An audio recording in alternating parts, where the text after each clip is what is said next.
mayambo mana tram nokchari ngasi tawduisidi charse kanadabada masa yam longthoije ngasi khar longthoga char semba yabana khar semtoke mese laije makhan jingje tongan tongan ba variety khara thapni ko si jingje char semba yaba kai semaudoini aduga makhong jingda long ba jingje longthokdoini ko masi tawdaba oitaragati yam hena machin jak se monda chatlaga kem kanadabida panba watpada du oini ko makhong prong longan ba jade mathakta sumaina longi ba semi ba sumaina semdoini ko tuwa makhada longakpa gaidi loin kaktiba je kram kakpa yabage kari tawgadage du apatpa masagumba yaurakpado aduda kari hidak sijannagadage haibadu jai pairamge hauji makhan jingje kakna dum hairage ko sida aigi mang oiba sangna inthori jasi makhada longini ko mathakta yaukiba masada deuji mapan sare ulake hariba makhan se desert king hariba makhan duni ko desert king se si masa je yamna du sange aduna chara ma semorage pamure langthok ko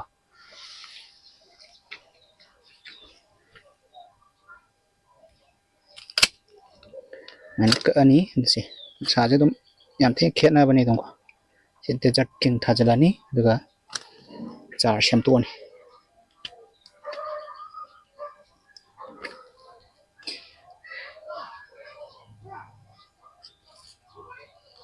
desert king si char oirage ko magi mapan sari je ulake stele to se sari je magi mapan ni ko mapan sing jam ama ani ahum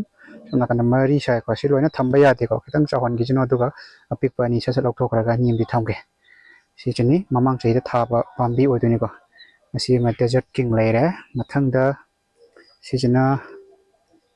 black african se macha char lobom leitri ko masa oina longi sina khwai ariba makhokta gi thakalakpado oiduni masi je mapan sadri ko ansaba ngambre yenge topa muksar lokhoji makhong da loina longan baya long taragati loi loktokadani ko longan baya de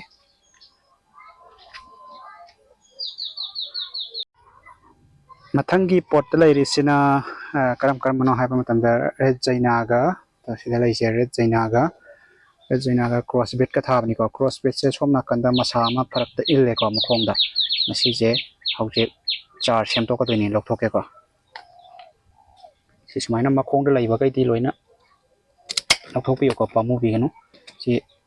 char je ani lobo yarani si crossbreed thajalage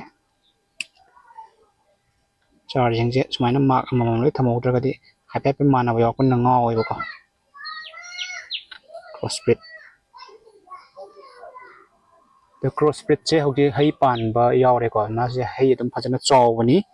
duga adum self fertile oi ko masa mathanda hai onjaba ngame ko masigi makhan je ma hoji hai pali se ulakke tamla da thar daragadi machin chak khar yam pije gadani ko toi taragadi hai je chawbani masagi oina hai chawjaraga ju machin chak se pi ta taragadi hai pikani ko adun machin chak se adum khar phajana piba matok pai singjo jaga jam pik panai ge si hai on badam phajana haure ko si crossbreed se hai pala hai yam chawani to pa son nakan gi kamla da lebidi phajana chawre si khar pi ko mathangi damu karamba char lokthokpa yage habdu yengsi ko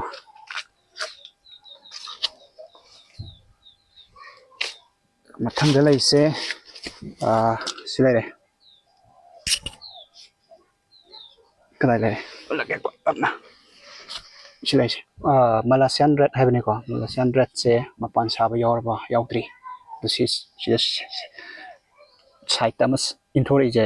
masi je ma lokho je ko makhongda leiba kai loi lokho kadamni ko sumai tawtana site te illiba je ma char semba yarani masi ma lokho je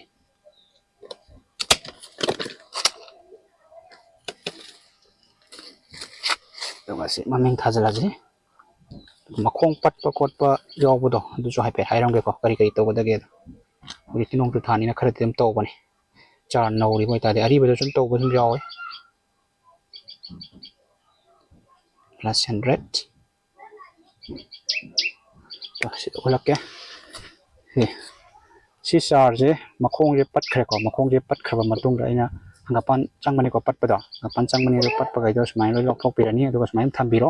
matung da khak kang ne har kan da laibak se season bio ko swai bo dum season bio dum mara dum tholakani to boya ba se hauji adumai tok tara gadi sida ulage yungjan ba char sem ba yungjan bam le ko sida patli sida ulage to sida pat le ko ngapan change ko sida kamai to godage ha matam da yellow changi ba pot se koina yam thuna lok thok pi gadam ni ko makhan ne pamu ina char macam sa ta semjan mani do yellow changi ba jaga sima koina yam phajana lok thok pirani ko samai to dana lok thok pi ya bani do mai to lok thok pirani adu matung da koina to bi se fungicide copper oxychloride hoiba se phajana taishan bi gadam ni ko sida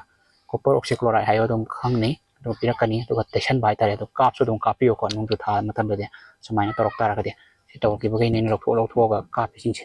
copper oxychloride haiba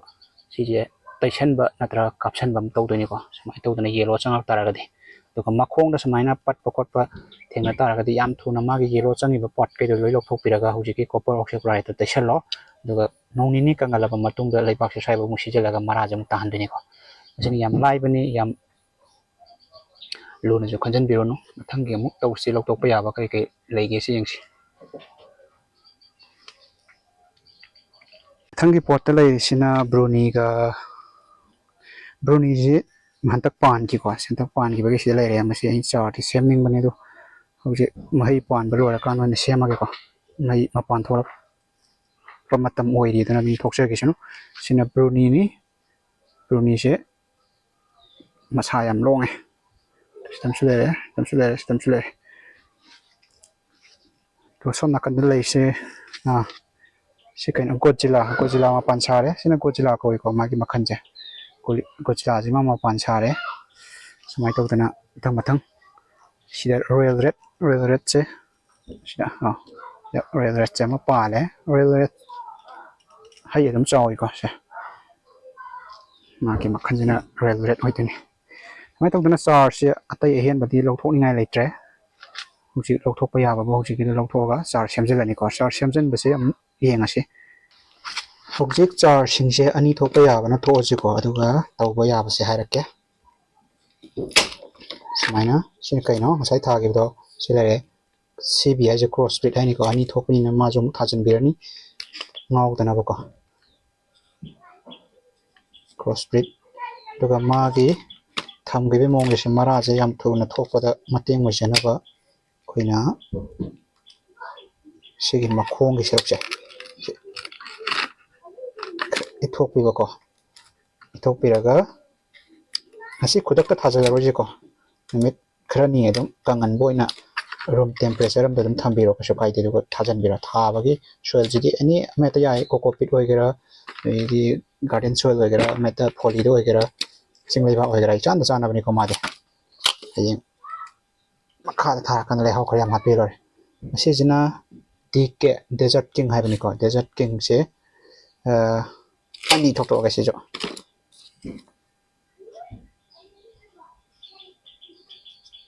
desert king hai bani suma su sai ki to maina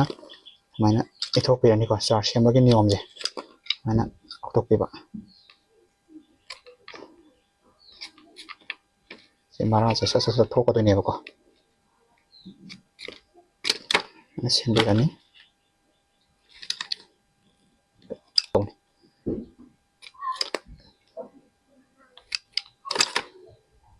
sijana masai ki amat tuni ko Malaysian red hai bani siju amat tang mo helage sidi ayu ingin ai